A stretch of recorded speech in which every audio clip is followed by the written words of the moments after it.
Hi and welcome to Weekly Wind Up on KLTV. I'm Dave Hodgson and this week we're taking a look at some, unintended consequences of the new traffic regulations in the centre of Huddersfield. We've all come to know it as Busgate. Does it work for traffic? Well, it certainly doesn't seem to work for Kerrgate and Westgate traders. And with me to tell us why is their spokesperson, Alisa Devlin. Alisa, thanks very much indeed for coming in today. What were your thoughts and reservations when you first studied the proposal for Busgate? The first thoughts were that it was more of a traffic regulatory system that they were putting in place. None of us 1 minute thought that it would have such massive consequences on the footfall in the town centre. We just thought it would affect sort of the bus routes and certain aspects of where cars could travel within the town centre. We didn't think it would have such a massive effect on people actually coming into the town centre. None of us fully understood what Kirklees were proposing in the first place. They made 3 proposals. They never once asked us in the consultation process, did we feel that any of these proposals were necessary for the town centre. We just got faced with 3 proposals, so we don't feel that the consultation process was done properly. Or even worked in the first place. Or even worked in the first place. So how much were your worst fears justified then? Really, the effect was fairly instant. We have always had roadworks and utility works going on Westgate and Kerrgate really for the past 2 years.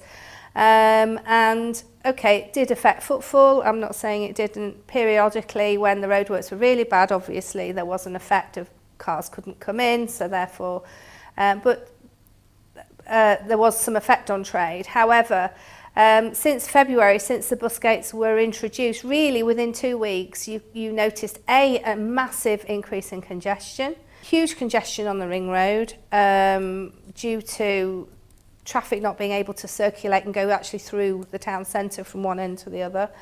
The main impact was within 2 to 3 weeks of the cameras being put in place was that people stopped coming into the town centre to shop. How easy was it to get everybody to speak with one voice when there are so many shops in that area? Well, actually, it took a while for us to kind of realise what the trigger had been and what was actually happening. And then once we did realise it and the customers started to come in and say, you know, we don't feel like coming into town anymore, we're getting fined, it's very difficult, it's very confusing.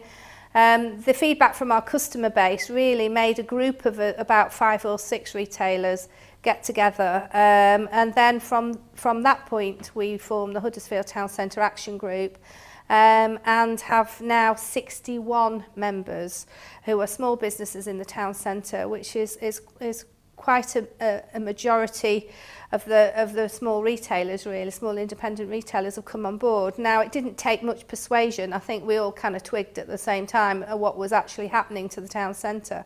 I mean, you only had to stand outside the shops at various times of day. I'm talking 10:30 in the morning. Well, is she right in saying that? We sent our cameras down to Kerrgate and take a look, and this was a couple of days ago at 2 in the afternoon. Now, how many people can we see going into shops? And this, of course, is looking up Kerrgate, isn't it?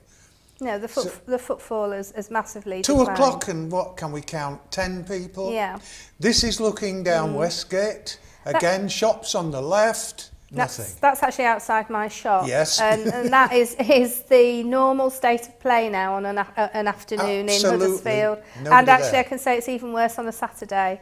You know, it's hard. I know it's breaking your heart to see it, but councillors did originally say that you were incorrect and that it was because of the roadworks that you were losing customers. Well, let's face it, apart from in the odd place which is out of the immediate town centre, there's no roadworks left now. No, there isn't. So there's been lots of publicity, though. That's one thing you really have made your own, because you've had several organisations besides us looking to you to find out what the problem is. We have. I mean, we've attracted quite a lot of support from the Huddersfield Examiner, and we've also had a lot of support from the general public in the Examiner, in the editors' letters columns, tweets and Facebook comments supporting our cause as well.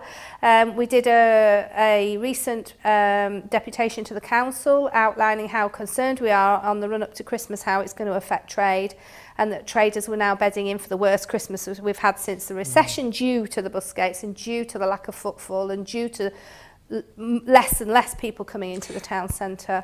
And from that, BBC Radio Leeds have done quite an extensive programme on a few Mondays ago, and they ran it as their main story, which was good. They also had some retail experts came to visit the town centre, and they supported what we were saying too.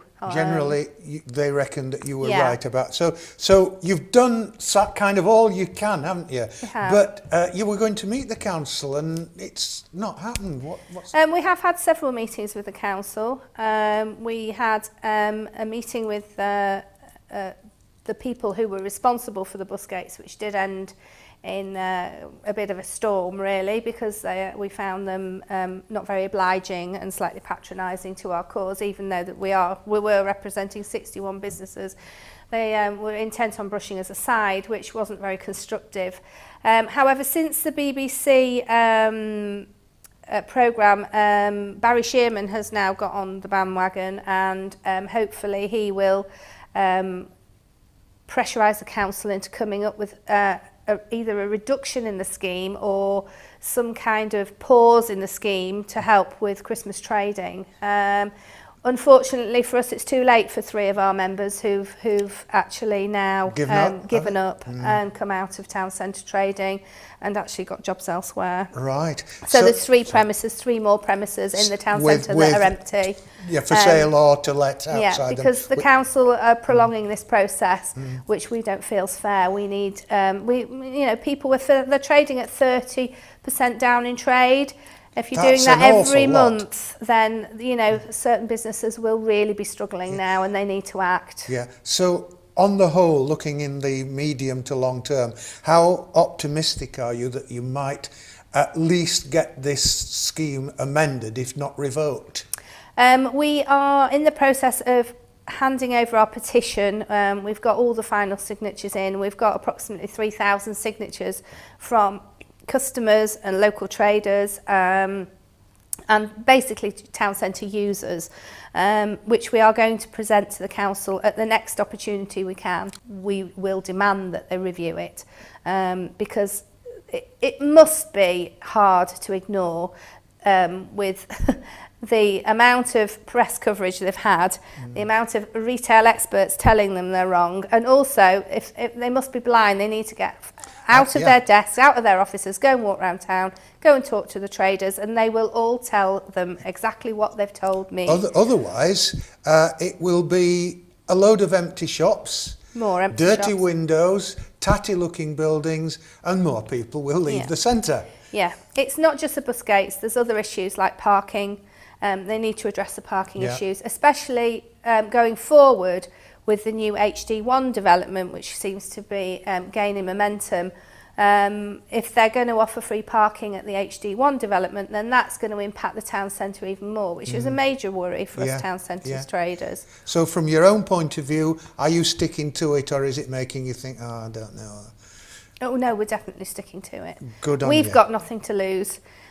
Because it's our livelihoods at the end of the day. And actually we all care about the town centre. I mean, it's a beautiful town centre. It is. Why should it be empty? Exactly. If you've got any views on this, or indeed any other news or feature on KLTV, please contact us. You can find us on Facebook, Twitter or Instagram, or you can email us info@kirkleeslocaltv.com.